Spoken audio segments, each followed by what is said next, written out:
साथियों नमस्कार। VC Jodhpur education platform पर एक बार फिर आप सबका स्वागत। साथियों बीएसटीसी और पीटीटी की शिक्षण अभिक्षमता की अगली क्लास को लेकर मैं आप सबके सामने उपस्थित हुआ हूं। इससे पूर्व की कक्षाओं में हमने दो तीन टॉपिक पर बात की है। करीब 3 या 4 टॉपिक हमारे क्लियर हो चुके हैं और आज की आगे की कक्षा में हम छोटा सा टॉपिक लेकर आए हैं जो कि एक शिक्षक के रूप में आपकी अभिक्षमता के विकास के लिए जिसका बहुत महत्वपूर्ण भूमिका होती है, अच्छा रोल होता है। तो इस छोटे से टॉपिक पर हम अपनी चर्चा शुरू करते हैं। आज का हमारा टॉपिक रहेगा नेतृत्व, लीडरशिप। एक नेता के गुण, लोगों को अपने साथ लेकर संगठित करके सामूहिक हित की भावना रखकर लेकर चलने का जो गुण होता है उसको हम नेतृत्व गुण कहते हैं। आमतौर पर धारणा ये रहती है कि नेतृत्व का गुण या नेता के गुण सिर्फ एक पॉलिटिशियन को चाहिए होता है, लेकिन ऐसा नहीं है साथियों।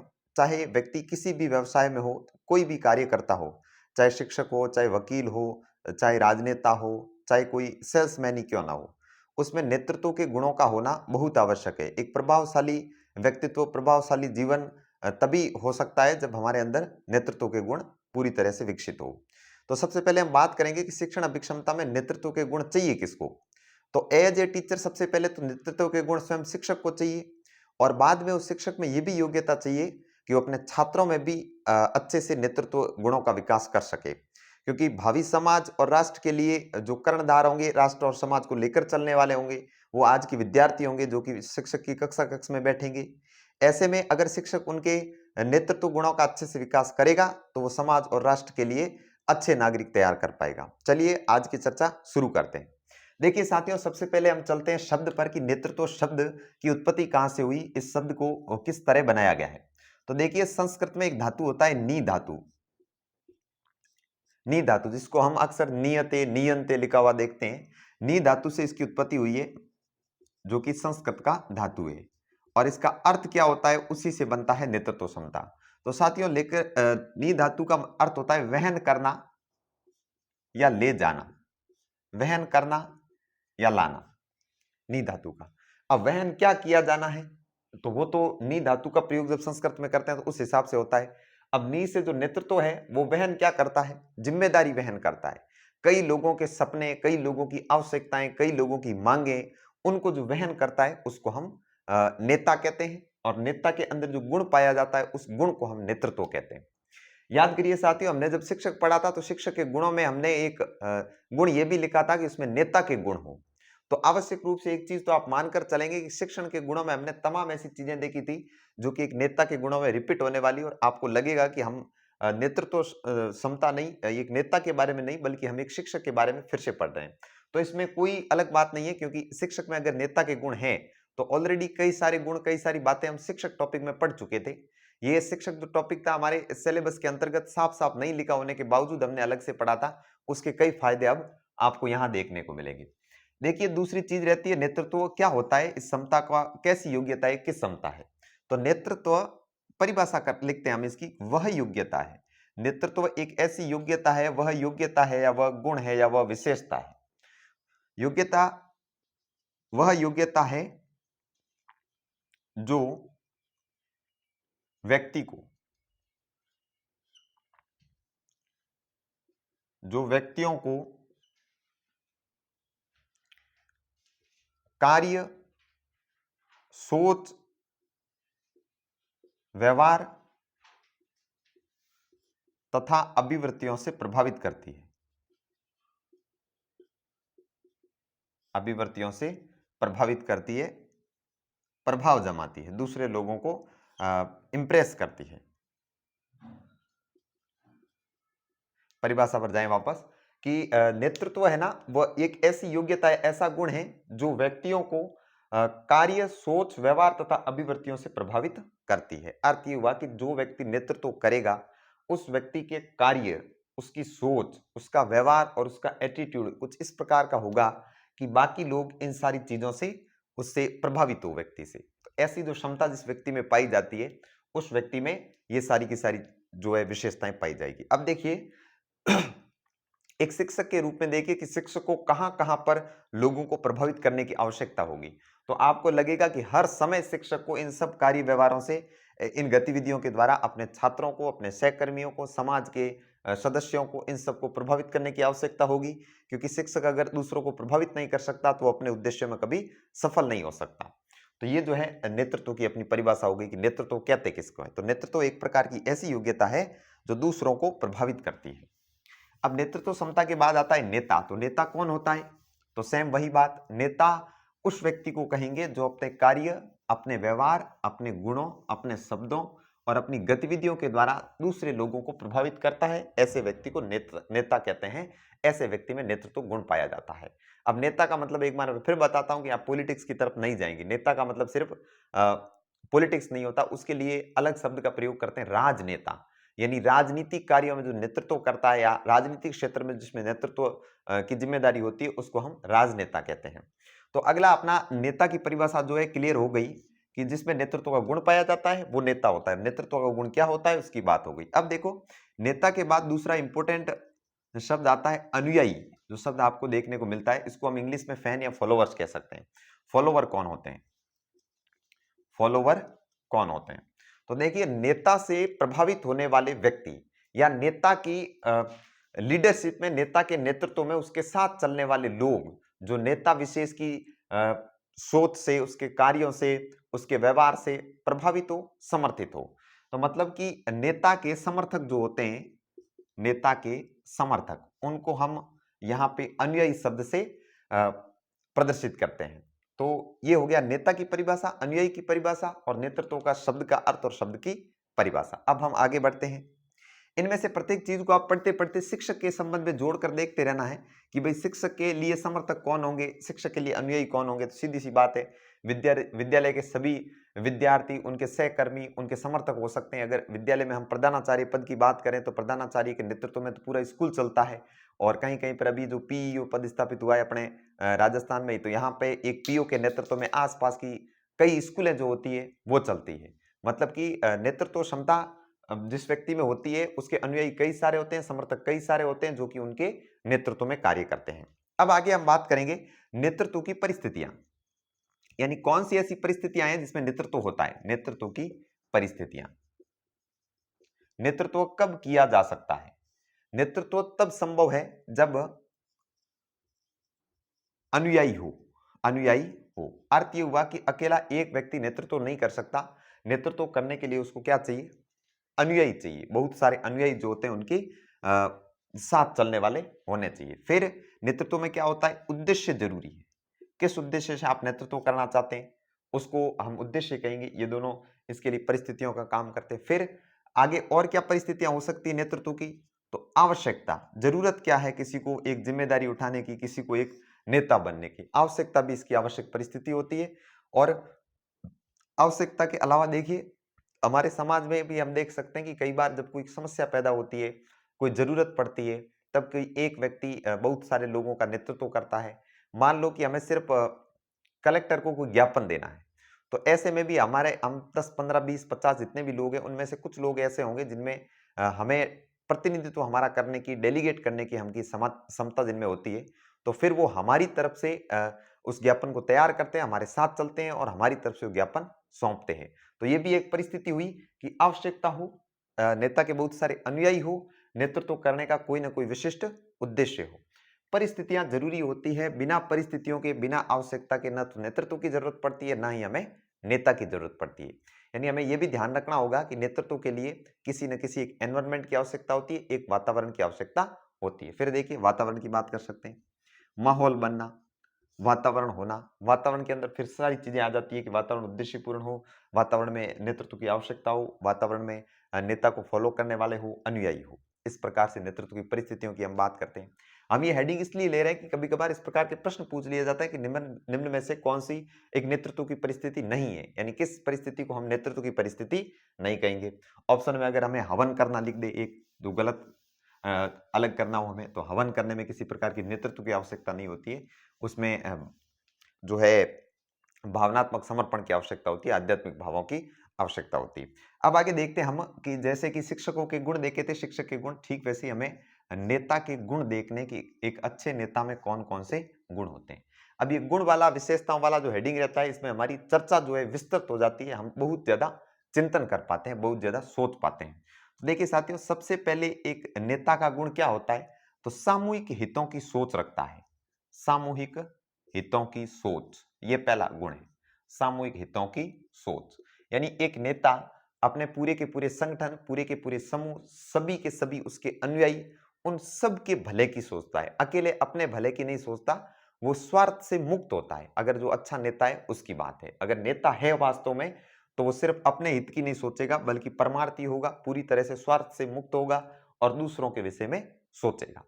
आगे देखिए इसका गुण क्या होता है। तो अगला गुण हम लिखते हैं अद्भुत निर्णय क्षमता। अद्भुत निर्णय क्षमता,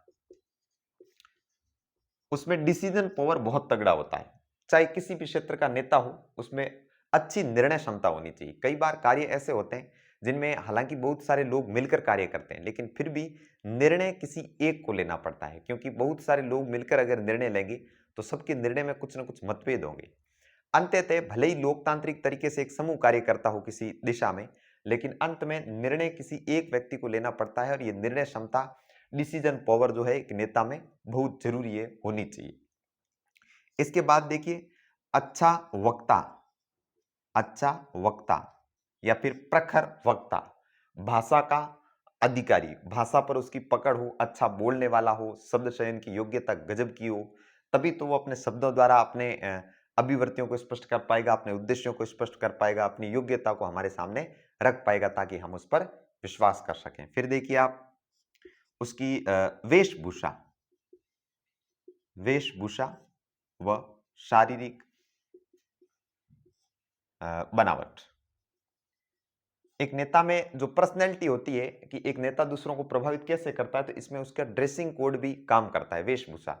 जैसे एक शिक्षक नेतृत्व करना चाहता है तो उसकी वेशभूषा वास्तव में आदर्श होनी चाहिए। और अगर हम राजनेता की बात करें तो पॉलिटिशियंस की भी अपनी एक विशिष्ट ड्रेस होती है, जिसको देखकर हमें पता चलता है कि ये व्यक्ति नेता है। तो प्रभाव जमाने के लिए, दूसरों को प्रभावित करने के लिए वेशभूषा और शारीरिक बनावट भी वास्तव में बहुत काम की चीजें होती है। फिर देखिए नेता आवश्यक रूप से बुद्धिमान होना चाहिए, मूर्ख नहीं होना चाहिए। जो व्यक्ति मूर्ख है, बुद्धिमान नहीं है, वो दूसरों का नेतृत्व नहीं कर सकता। उसमें समस्या समाधान की योग्यता होनी चाहिए। समस्या समाधान की योग्यता होनी चाहिए। देखिए समस्या हमारे जीवन का एक अभिन्न हिस्सा है। प्रॉब्लम्स आती रहती है और हम उनके सॉल्यूशंस ढूंढते रहते हैं। तो जो व्यक्ति हमारा नेतृत्व करता है या जिसके पास बहुत सारे लोगों के हितों की जिम्मेदारी है, उसमें आवश्यक रूप से समस्या समाधान की योग्यता होनी ही चाहिए। इसके लिए अपने ग्रैंड पेरेंट्स की बात कर लो, फैमिली में उनके पास अगर परिवार की किसी भी प्रकार की कोई समस्या चली जाए, तो भले ही उसका समाधान सबको पसंद नहीं आए, लेकिन वो एक अच्छा सा समाधान ढूंढकर हमें दे देंगे, क्योंकि उनका परिवार का नेतृत्व करते करते धीरे धीरे उनमें ये गुण इतना विकसित हो जाता है कि वो स्वतः ही किसी समस्या का समाधान हमारे सामने पेश करने की योग्यता रखते हैं। फिर देखिए आप, एक जो नेता होता है वो साहसी होता है, उसमें हिम्मत होती है कोई भी नई शुरुआत करने की। वह आशावादी होता है, कभी भी निराश नहीं होता नेता। अपने उद्देश्यों में अगर एक बार असफल रह जाता है तो फिर भी उसमें नई शुरुआत करने की, फिर से शुरू करने की आशा होती है, सकारात्मक सोचता है और वो आगे बढ़ सकता है। फिर देखिए एक अद्भुत शब्द आता है, आप ध्यान दीजिएगा, सामाजिक बुद्धि। सामाजिक बुद्धि। देखिए सामाजिक बुद्धि ऐसी बुद्धि के कुछ प्रकार है कि बुद्धियों को बांटा गया है। हार्वर्ड गार्डनर का एक बुद्धि सिद्धांत है जो कि बुद्धि के अंतर्गत शिक्षा शास्त्र और मनोविज्ञान में पढ़ा जाता है। उसमें हार्वर्ड गार्डनर ने कई सारी बुद्धि बताई है, जैसे भावनात्मक बुद्धि है, सामाजिक बुद्धि है, संगीत बुद्धि है, प्राकृतिक बुद्धि है, इस प्रकार से। उसमें सामाजिक बुद्धि जो है ना, समाज के लोगों को प्रभावित करने की योग्यता रखती है। पूरे के पूरे समूह या समुदाय के प्रति कुछ सोचने, कुछ करने की जो योग्यता है वो प्रदान करने वाली बुद्धि को कहते हैं सामाजिक बुद्धि। तो ऐसे में नेता में ये बुद्धि होना जरूरी है, क्योंकि जब वो समाज के बारे में, समुदाय के बारे में सोचेगा, तब उसमें खुद से ज्यादा बढ़कर किसकी समझ होनी चाहिए, समाज की समझ होनी चाहिए। समाज को समझने और समाज को आगे बढ़ाने की उस पर कार्य योजना होनी चाहिए। ऐसी जो बुद्धि होगी उसको हम सामाजिक बुद्धि कहेंगे। अब नेता मानवतावादी होना चाहिए, उसमें इंसानियत का होना जरूरी है। मानवतावादी होने के साथ उसमें और भी कई सारे गुण आ जाते हैं, जैसे दूसरों का सम्मान करना, प्रेम भाव रखना, करुणा भाव रखना अपने अंदर। ये सारे के सारे गुण मानवतावादी व्यक्तित्व के अंदर आ जाते हैं। अब मानवतावादी के आगे हम व्यक्तित्व भी जोड़ सकते हैं। फिर देखिए आप, नेता को दूरदर्शी होना जरूरी है। नेता को भविष्य के बारे में अनुमान होना जरूरी है कि आने वाला संसार किस प्रकार का होगा, क्योंकि आज जो हम कर्म कर रहे हैं इसी से हमारा भविष्य बनता है। तो नेता भी जब नेतृत्व करेगा तब उसको पता होना चाहिए कि आने वाला संसार किस टाइप का होगा, तभी वो अपने समूह का उचित नेतृत्व कर पाएगा और उसके नेतृत्व के दूरगामी परिणाम बहुत अच्छे आएंगे, बहुत काम के आएंगे। फिर देखो आत्मविश्वासी, एक नेता के अंदर सेल्फ कॉन्फिडेंस बहुत ज्यादा होना चाहिए।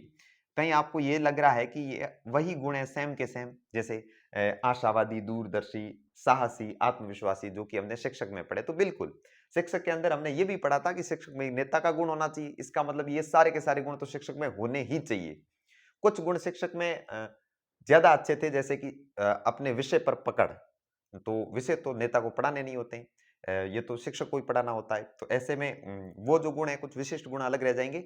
बाकी शिक्षक के गुण नेता के गुणों में एज इट इज कॉपी होंगे और नेता के गुण शिक्षक के गुण में एज इट इज कॉपी होंगे। अब हमारे लिए फायदे की बात यह है कि शिक्षक के गुणों को हम बार बार पढ़ रहे हैं, नेता के गुणों को हम बार बार पढ़ रहे हैं। तो ये बार बार पढ़ने से और समझने से हमारे व्यवहार में ऐसे चिपक जाएंगे कि जब भी इनकी आवश्यकता पड़ेगी तो ये अनायास बाहर आएंगे। हमें पता होगा कि ये गुण शिक्षक में या ये गुण नेता में पाया जाता है। फिर देखिए सकारात्मक चिंतन, हमेशा पॉजिटिव सोचता है। नेता जो होता है, नेता का चिंतन हमेशा पॉजिटिव रहना चाहिए। हाँ, जिम्मेदारी, जिम्मेदारी लेना, उसमें जिम्मेदार, खुद को रेस्पॉन्सिबल मानने का गुण होता है कि किसी भी विशिष्ट परिणाम के लिए वो नेता स्वयं जिम्मेदार है। उसकी नेतृत्व उसकी जो नैतिक जिम्मेदारी है उसको वो अच्छे से निभाता हो। चाहे किसी भी क्षेत्र में नेतृत्व करता हो, उसको पूरे के पूरे समूह की जिम्मेदारी अपने पास रखनी होती है, उसको जिम्मेदार बनना होता है। एक नेता नवाचारी होना चाहिए। नवाचारी के साथ साथ हम लोचशील भी लिख सकते हैं कि समय के साथ, परिस्थितियों के साथ चीजें बदलती रहती है। उस प्रकार से नेता को भी अपने कार्य व्यवहार में परिवर्तन समय समय पर करता रहना चाहिए। नेता रूढ़िवादी नहीं होना चाहिए। नेता केवल पुराने विचारों पर चलने वाला नहीं होना चाहिए। परिवर्तन प्रकृति का नियम है, तो जैसे जैसे परिवर्तन होंगे वैसे परिवर्तनों को हम सबको स्वीकारना होता है। और जब हम सबको स्वीकारना होता है तो हमसे पहले हमारा नेतृत्व करने वाले लोगों को इन नवाचारों को स्वीकार करना होगा। इस नवाचार, इस शब्द के पीछे हम ये भी लिख सकते हैं कि एक नेता रूढ़िवादी नहीं होना चाहिए। एक नेता अंधविश्वासों से प्रभावित नहीं होना चाहिए। एक नेता समाज में चल रही बुराइयों से एकदम अप्रभावित रहना चाहिए, उसका विरोधी होना चाहिए, उनमें सुधार धीरे धीरे स्वाभाविक सुधारों के पक्ष में होना चाहिए। ऐसी चीजों को हम नेता के अंतर्गत, नेता के गुणों के अंतर्गत रखते हैं। साथियों, नेता के गुण अनलिमिटेड है, बहुत सारे गुण हैं। कुछ गुणों की हमने बात की है, इसको हटाकर हम फिर कुछ गुणों की बात करेंगे। उसके बाद कुछ गुण आपको खुद चिंतन के द्वारा और सोचना होगा कौन कौन से और गुण है जो एक शिक्षक, एक नेता में हो सकते हैं।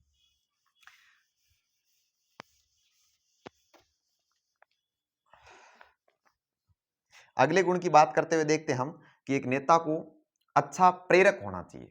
अच्छा प्रेरक, अगर सामूहिक हितों को लेकर अगर कोई व्यक्ति चलता है, दूसरों को अपने साथ लेकर चलता है, तो ऐसे में हो सकता है कि उसके साथ चलने वाले लोग डिमोटिव हो जाएं, उनको अपने नेता पर भरोसा नहीं रहे, उनको अपने उद्देश्यों में विश्वास न रहे कि हम सफल होंगे या नहीं। ऐसे में नेता को एक बहुत ही अच्छा प्रेरक होना चाहिए, मोटिवेटर होना चाहिए, ताकि वो अपने शब्दों, अपने विचारों से अपने मतलब कमजोर हो चुके साथियों को फिर से प्रेरित करने का लक्षण हो। हम कई बार सुनते हैं कि युद्ध के मैदान में कोई सेनापति होता है जो अपनी हताश हुई सेना को फिर से जोश दिलाने के लिए, उत्साह दिलाने के लिए ऐसा भाषण देता है जिससे कि वो फिर से युद्ध मैदान में आ डरते हैं। ऐसा आपने सुना होगा कि बाबर जब भारत में आया था तो युद्ध में हारते हारते वो मात्र अपने अच्छा प्रेरक होने के गुण के कारण जीत गया। उसने अपने शराब के सुराई, तसले इत्यादि तोड़कर गरीबों में बांटे और उसकी सेना जो है अद्भुत जोश के साथ लड़ी और वो जीत गया। ये जो है अच्छा प्रेरक के रूप में एक नेता के गुण है, नेता के लक्षण है। फिर आगे देखिए और नेता में कौन कौन से गुण हो सकते हैं। तो वो अच्छा प्रबंधक हो, गुड गुड मैनेजर हो, उसमें प्रबंधन क्षमता का होना जरूरी है, उसके अच्छा प्रबंधक होना जरूरी है। अब प्रबंधक का मतलब होता है मैनेजर, व्यवस्था करने वाला। किसी भी कार्य में प्रबंधन क्षमता बहुत ज्यादा कार्य करती है। जैसे कि हमने ये क्लास भी ली है ना, तो इस क्लास को भी पूरी तरह से तैयार करना, आपके सामने कम से कम समय में रखना, आपको प्रैक्टिस के लिए प्रश्न देना, आपको कौन कौन सी बातें बतानी, ये अपने आप में एक प्रबंधन है। अब अगर मैं अच्छा प्रबंधक हूं तो आपके सामने एक अच्छी कक्षा, एक अच्छा सेशन प्रस्तुत कर पाऊंगा जिससे आपको लाभ हो। और अगर मुझमें प्रबंधन क्षमता की कमी है तो मैं अपने इस निश्चित उद्देश्य की पूर्णता की ओर नहीं ले जा सकता। अब सोचिए, अच्छा प्रबंधक का लक्षण तो टीचर में भी होता है, क्योंकि टीचर और नेता के गुण लगभग लगभग सेम ही होते हैं। फिर देखिए आगे और गुण क्या हो सकते हैं। समय का पाबंद, समय का पाबंद, नेता जो होता है समय की वैल्यू समझता है, क्योंकि वो स्वयं समझेगा तो अपने फॉलोअर्स को समझा पाएगा, प्रेरित कर पाएगा। अन्यथा उनको कौन समझाएगा। ये गुण हमने शिक्षक में भी पढ़ा था और ये संसार के सभी पेशे के व्यक्तियों में काम आता है। जो समय की कीमत नहीं समझता, समय उसको कभी माफ नहीं करता, समय आगे निकल जाता है, उसको पीछे छोड़ देता है। इसलिए समय का पाबंद होना तो प्रत्येक पेशे के व्यक्ति के लिए अति आवश्यक है। आगे देखो, हम की भावना, नेता के अंदर कौन सी भावना होनी चाहिए? हम की भावना। या इसके साथ हम एक और चीज जोड़ देते हैं, अहंकार मुक्त। नेता के अंदर कभी भी घमंड नहीं आना चाहिए, अहंकार नहीं आना चाहिए। वो कभी मैं नहीं करे, हम करे।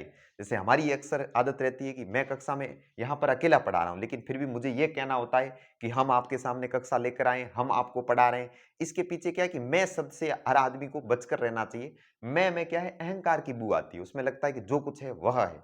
नहीं, हम की भावना होना एक नेता के लिए बहुत आवश्यक है। नेता में हम का भाव होना जरूरी है। चाहे एक व्यक्ति काम कर रहा है, उसको पता है कि नेतृत्व तो वही कर रहा है, मुख्य जो कार्य है वो कर रहा है, लेकिन फिर भी जब वो हम की भावना रखेगा, हम शब्द का प्रयोग करेगा, तभी वो सभी को साथ में लेकर चल पाएगा, अन्यथा नहीं।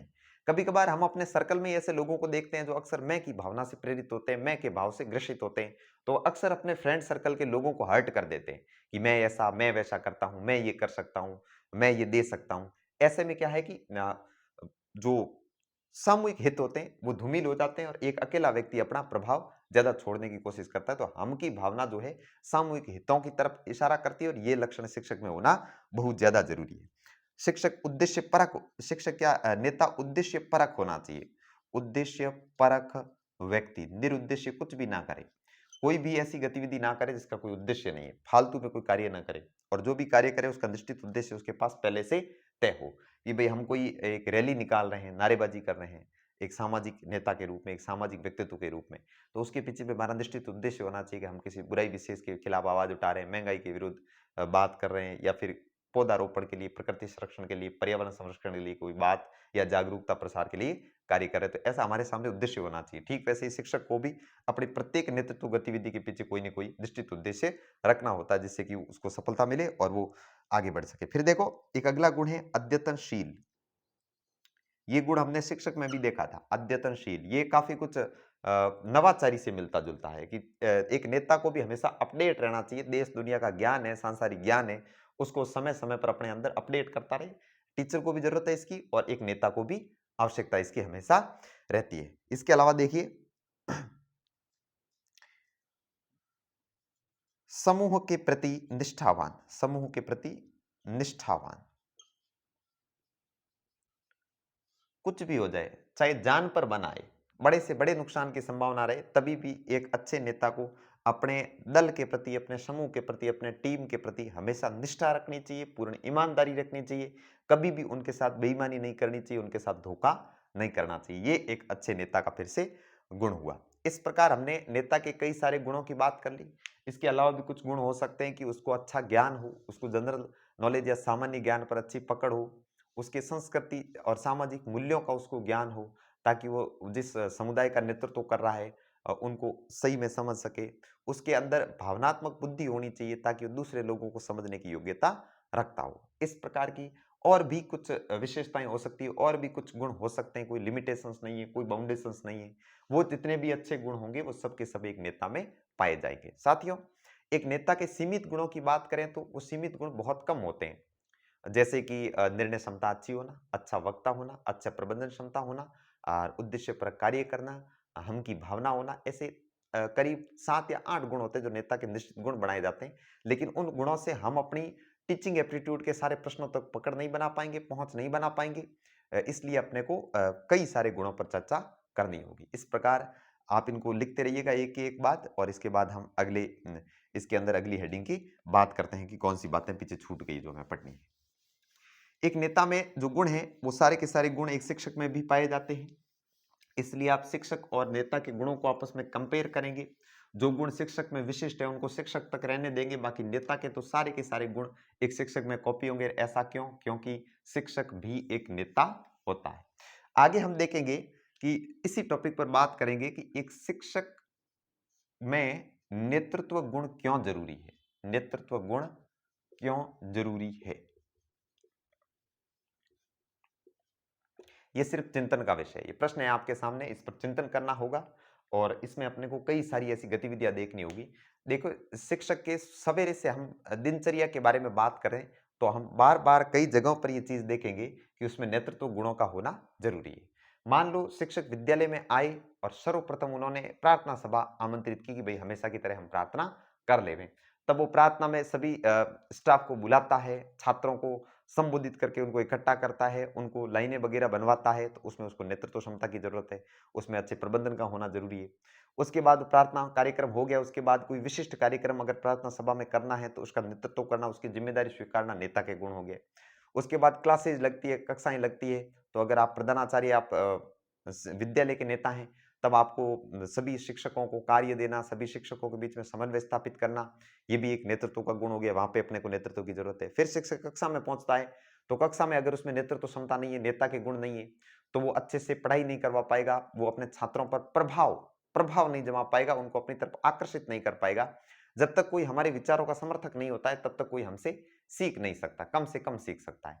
वहां उसको आवश्यकता होगी। फिर देखिए खेल की बात आती है, तो खेल में शिक्षक को चाहिए कि वो खेल का पूरा प्रबंधन करे, छात्रों को समझाए किस प्रकार के खेला जाना चाहिए। फिर मान लो और भी किसी सांस्कृतिक गतिविधि इत्यादि का आयोजन करना है, तो वहां पर भी शिक्षक को नेतृत्व की भूमिका निभानी पड़ती है। मान लो पेरेंट टीचर मीटिंग हो रही है स्कूल में, तब उसमें समुदाय के सदस्यों से मिलने के लिए एक नेता के रूप में शिक्षक को पेश होना पड़ता है। इसके बाद विद्यालय की जिम्मेदारियों के बाद देखिए समाज में जब शिक्षक जाता है, तब भी उसमें नेतृत्व गुण का होना जरूरी है, क्योंकि शिक्षक जो है समाज का दर्पण होता है। समाज शिक्षक से उम्मीद करता है। समाज के कई सदस्य ऐसे होते हैं जो शिक्षक के अनुसार कार्य करना चाहते हैं कि जो मास्टर कर रहा है वो बेहतर है।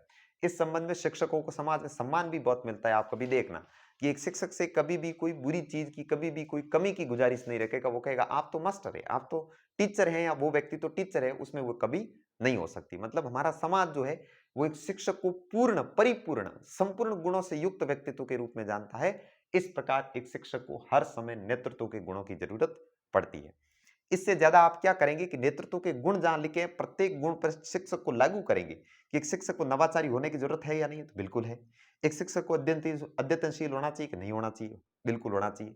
निर्णय क्षमता शिक्षक में जरूरी है या नहीं है, बिल्कुल है। तो एक शिक्षक को अपने व्यवसाय में पूर्ण प्रतिबद्ध रहने के लिए, पूर्ण कटिबद्ध रहने के लिए आवश्यक रूप से सभी नेतृत्व गुणों की जरूरत पड़ती है। तो ये हमारी इस हेडिंग की सिर्फ चर्चा जो थी वो पूर्ण हुई।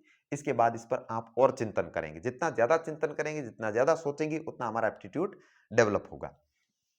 अब अगली इस पार्ट की महत्वपूर्ण हेडिंग जिसके साथ ये आज का पार्ट अपना अंत की तरफ बढ़ेगा, वो है छात्रों में नेतृत्व क्षमता का विकास कैसे किया जाए। छात्रों में नेतृत्व क्षमता कैसे विकसित की जाए, कैसे विकसित की जाए। ये प्रश्नों में सीधे सीधे पूछे गए, अब तक पूछे गए और भविष्य में भी यहां से गजब के बहुत अच्छे प्रश्न पूछे जाने की संभावना है कि शिक्षक ऐसा क्या करे, कौन कौन सी कार्य योजनाएं चलाए, क्या क्या बातें पढ़ाए छात्रों को कि उनमें अनायास ही एक अच्छे नेता के गुण विकसित हो जाए। अब नेता के गुण छात्रों में क्यों चाहिए, तो फिर वही बात कि व्यक्ति चाहे देश में किसी भी प्रकार का व्यवसाय करता हो, भविष्य में वो देश का नेता बनेगा, वो देश को लेकर चलेगा, वो समाज को लेकर चलेगा। ऐसे में अगर उसमें नेतृत्व के गुण नहीं होंगे तो कैसे वो देश चलाएगा, कैसे वो समाज को लेकर चलेगा। एक परिवार की बात हो गई, अगर अपन एक परिवार को पूर्ण संगठित रूप से लेकर चलना चाहते हैं, तब भी हमें गजब के नेता के गुण होने चाहिए। सोचिए एक दादा है जिसके 4 पुत्र हैं और चारों पुत्र विवाह करते अलग अलग हो गए, चारों के अंदर बनती नहीं है, बीच में झगड़े होते हैं अक्सर परिवार के। तो इसमें पहली गलती आप किसकी समझेंगे? अगर आप में नेतृत्व के गुणों का ज्ञान है तो आप सीधा कहेंगे कि उस परिवार का जो मुखिया है उसकी नेतृत्व क्षमता अच्छी नहीं है। फिर इस पर सवाल उठ जाता है कि क्या पता बेटे ही कुलक्षण हो, अच्छे नहीं हो, कपूत हो। तो ऐसे में बेटे कपूत क्यों हैं, वो कुलक्षण क्यों हुए? क्योंकि जो दादाजी थे, जो परिवार के पिता थे, नेता थे, उनमें प्रारंभ में ऐसे गुण नहीं रहे जिससे कि वो अपना उनको सुलक्षण बना सके, उनमें अच्छे गुणों का विकास कर सके। तो ये भी उन्हीं की जिम्मेदारी होती है। तो जब भी किसी समूह में या जब भी किसी समुदाय को कोई हानि होती, नुकसान होता है, तो उसका नैतिक दायित्व किसको उठाना पड़ता है? नेता को उठाना पड़ता है, नेतृत्व करना को उठाना पड़ता है। तो एक परिवार जैसे टूटने का जिम्मेदारी भी किसको? ग्रैंड पेरेंट्स को उठानी पड़ती है कि उनको वो अपने बच्चों में ऐसे संस्कार विकसित नहीं कर पाए, ऐसे गुण नहीं भर पाए कि वो एक पूरे के पूरे संगठित परिवार को लेकर चल सके। तो चलिए हम बात करते हैं कि छात्रों में नेतृत्व क्षमता विकसित कैसे की जाए। तो पहली चीज रहती है अपनी जिम्मेदारी देकर। छात्रों को अक्सर विद्यालय में छोटी छोटी जिम्मेदारियां दी जाती है जिससे वे खुद को रेस्पॉन्सिबल फील करें और वो कार्य अपने स्तर पर निपटाते हुए खुद में अच्छे नेता के गुण विकसित कर सकें। फिर देखिए खेल गतिविधियां। खेल गतिविधियां सहयोग सिखाती है, प्रेम सिखाती है और इसके साथ साथ प्रत्येक खिलाड़ी के अपने टीम के साथ मिलकर टीम भावना से खेलने का जो गुण है उसमें अनायासी नेतृत्व क्षमता का विकास कर देते हैं और ये नेतृत्व क्षमता का विकास एक कैप्टन में बहुत ज्यादा होता है। ड्यूरिंग कैप्टेंसी उसको खुद निर्णय लेने पड़ते हैं, पूरी टीम को आगे बढ़ाना पड़ता है। आकस्मिक कई कबार ऐसे क्रिटिकल डिसीजन होते हैं जो एक व्यक्ति को लेने ही पड़ते हैं, सभी का सामूहिक जो डिस्कस है वो उस पर नहीं किया जा सकता। इसके अलावा क्या हो सकता है खेल गतिविधियों के अलावा? कक्षा प्रबंधन। कक्षा प्रबंधन जैसे कि मॉनिटर करता है, सफाई करने वाले विद्यार्थी होते हैं कि प्रतिदिन, हमारे जमाने में ये होता था कि विद्यालय में प्रतिदिन कुछ विद्यार्थियों को कक्षा को साफ सफाई करने की जिम्मेदारी मिलती थी। उस दिन हमारे अंदर ये जब जिम्मेदारी का भाव होता था कि भाई आज कक्षा की सफाई हमें करनी है, तो वास्तव में कक्षा हमेशा से ज्यादा साफ रहनी चाहिए ताकि हमारा जो कार्य है, हमारी जो जिम्मेदारी है वो पूर्ण हो सके। तो विद्यालय में कक्षा प्रबंधन के और भी ऐसे कई कार्य होते हैं, दीवारों पर पोस्टर चिपकाना, कक्षा को आकर्षक बनाना। बड़ी कक्षा में या आठवीं आठवीं के बाद की कक्षाओं में ये कार्य छात्र करते हैं और छात्र ऐसा कार्य करते हुए अपना जो नेतृत्व का गुण है उसको विकसित करते हैं। इसके अलावा और भी कई हो सकते हैं। सफाई कार्य, विद्यालय में एक सफाई कार्य का बड़ा आयोजन किया जाता है, इसमें छात्र सभी अलग अलग टोलियों में बनाते हैं, प्रत्येक टोली का एक नेता होता है, उस नेता के नेतृत्व में पूरे की पूरी सफाई कार्य करते हैं। हमारे जमाने में स्कूल में पौधे लगाए गए और पौधों में प्रत्येक जो पौधा है उसको कुछ छात्रों को दिया गया है कि आपका ये पौधा है जिसका आप पोषण करेंगे, इस पौधे को बड़ा करेंगे, यह आपकी जिम्मेदारी है। अब उस दल में से स्वतः ही कोई एक नेता बन जाता था खुद ही, जिसमें नेतृत्व गुण अच्छे थे। फिर उसके नेतृत्व में वो जो सफाई कार्य है या पौधारोपण का कार्य वो पूर्ण होता था, पौधे को बड़ा किया जाता था। इसके अलावा भी विद्यालय में ऐसी कई जिम्मेदारियां होती है, इसमें टोली बनाकर, दल बनाकर, ग्रुप बनाकर जिम्मेदारियां सौंपी जाती है और उसको जिम्मेदारियां छात्र पूरी करते हैं। फिर देखो टीम वर्क। टीम वर्क उसमें हो गई कि दल के साथ कार्य किया जाए, टीम वर्क किया जाए, टीम के साथ कार्य किया जाए। फिर देखिए इनके गुणों के विकास के लिए बाल सभा का आयोजन किया जाए, हम बाल सभा का एक अध्यक्ष चुनते हैं। इसके अलावा छात्रों को आगे बुलाकर बोलने के लिए प्रेरित करते हैं, जिनमें एक प्रभावी वक्ता, एक प्रखर वक्ता की विशेषताएं उद्भूत होकर बाहर आती है। बाल सभा के अलावा प्रार्थना सभा अनिवार्य रूप से होनी चाहिए। प्रार्थना सभा में छात्रों को कई सारे नेतृत्व गुण सीखने को मिलता है। इसके अलावा देखो वार्षिक उत्सव, वार्षिक उत्सव व राष्ट्रीय दिवसों का समारोह। ये समारोह जो होते हैं, इन समारोह के दौरान छात्रों को ऐसी कई सारी जिम्मेदारियां निभानी पड़ती है जिससे उनमें नेतृत्व क्षमता का विकास होता है। चाहे भाषण देने की बात हो, चाहे जिम्मेदारी उठाने की बात हो कि वार्षिक उत्सव के समय कहाँ पर टेंट लगाया जाना है, कहाँ पे जो है स्टैंड बनाया जाना है, कौन कौन सी वस्तुएं लानी है, इन सब के जरिए उनमें जो है नेतृत्व क्षमता का, नेतृत्व कौशल का विकास हो सकता है। और उनको क्या किया जाए तो और छात्रों को नेताओं से संबंधित, नेताओं से जुड़े हुए कई सारे प्रेरक प्रसंग सुनाए जा सकते हैं कि वो नेता अच्छा था, उसमें नेतृत्व गुण थे जिसकी वजह से उसको सफलता मिली। प्रेरक प्रसंग, उनको प्रेरित प्रेरित करने वाली कहानियां उनको अधिक से अधिक सुनाई जाए ताकि वो प्रेरित होकर एक नेता के गुण स्वयं विकसित कर ले। एक है स्वयं करने के अवसर देना, स्वयं करने के अवसर देना। हमने शिक्षण अधिगम प्रक्रिया में इस पर बात करती की थी कि स्वयं लर्निंग बाय डूइंग, स्वयं करके सीखना सबसे अच्छा सीखना होता है। तो नेतृत्व गुण के विकास के लिए भी छात्रों को कोई कार्य स्वयं अपने स्तर पर पूरी करने की जिम्मेदारी दी जानी चाहिए जिससे कि वो अधिक से अधिक ऐसे गुणों को सीख सके। साथियों इसके साथ करीब करीब अपने जो नेतृत्व क्षमता विकसित करने की जो टेक्निक्स थी, जो जो तरीके थे, उन पर हम बात कर चुके हैं। और इसके अलावा कुछ और भी हो सकते हैं, जैसे विद्यालय में एसयूपीडब्ल्यू कैंप का आयोजन किया जाए या कुछ और ऐसे आयोजन किए जाए, पेरेंट टीचर मीटिंग की जाए। इन दौरान भी छात्रों को कई सारी जिम्मेदारियां दी जा सकती है जिससे कि उनमें एक नेता के गुण धीरे धीरे विकसित हो। कभी कभार छोटी कक्षाओं के बच्चों को गाइड करने के लिए एज ए मेंटर बड़ी कक्षाओं के बच्चों को छोटा बड़ा काम दिया जाता है जिससे कि वो अपनी जिम्मेदारी महसूस करे, छात्रों के हित में काम करे और छात्र स्वयं अपनी नेतृत्व क्षमता का विकास करे। तो ऐसे कार्य भी हो सकते हैं। एक कमजोर साथी को एक होशियार विद्यार्थी के साथ बिठाकर उसको किसी अवधारणा विशेष के क्लियरेंस के लिए या कोई टॉपिक जो उसको समझ नहीं आया है वो समझाने का काम भी दिया जाए, तो ऐसे में भी जो है नेतृत्व क्षमता का, नेतृत्व गुणों का विकास होता है। अब साथियों देखिए कि परिपूर्ण नेतृत्व गुणों से परिपूर्ण व्यक्ति जो होता है वो वास्तव में देश और समाज के लिए बहुत ही ज्यादा जो है काम का होता है, वो समाज और देश को लाभदायक होता है, समाज देश के लिए। देखिए भारत में कुछ विशिष्ट नेता हैं, कुछ खास पदों पर पहुंचे हुए राजनीतिक व्यक्तित्व हैं जिनका जीवन एक शिक्षक के रूप में प्रारंभ हुआ। आप सोचना इस पर कि भारत के ऐसे कौन कौन नेता है जिनका जीवन जो है एक शिक्षक के पेशे से शुरू हुआ और उनकी फिर अंतर्राष्ट्रीय ख्याति उनको प्राप्त हुई। जैसे देखिए, भारत के प्रथम उपराष्ट्रपति और दूसरे राष्ट्रपति डॉक्टर सर्वपल्ली राधाकृष्णन जो थे, उनका जन्मदिवस हम एक शिक्षक के रूप में मनाते हैं। तो सोचिए, उनका जन्मदिन शिक्षक के रूप में मनाते, जबकि थे वो भारत के राष्ट्रपति भी रहे थे।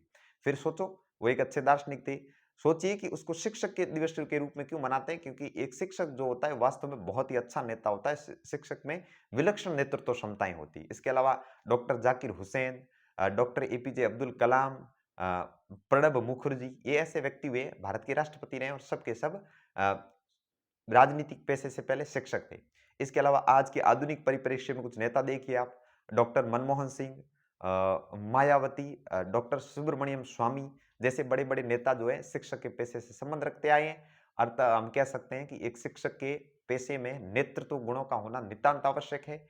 और एक अगर शिक्षक में संपूर्ण नेतृत्व के गुण पाए जाते हैं तो सिर्फ विद्यालय के लिए नहीं, पूरे विद्यालय, समाज और देश के लिए वो बहुत ही ज़्यादा निर्माणकारी भूमिका निभाता है, रचनात्मक योगदान देता है। आपको लगातार अभ्यास की हिदायत देते हुए आज की कक्षा को मैं यहीं पर समाप्त करता हूँ। मिलेंगे अगली कक्षा में, तब तक के लिए धन्यवाद। राम राम।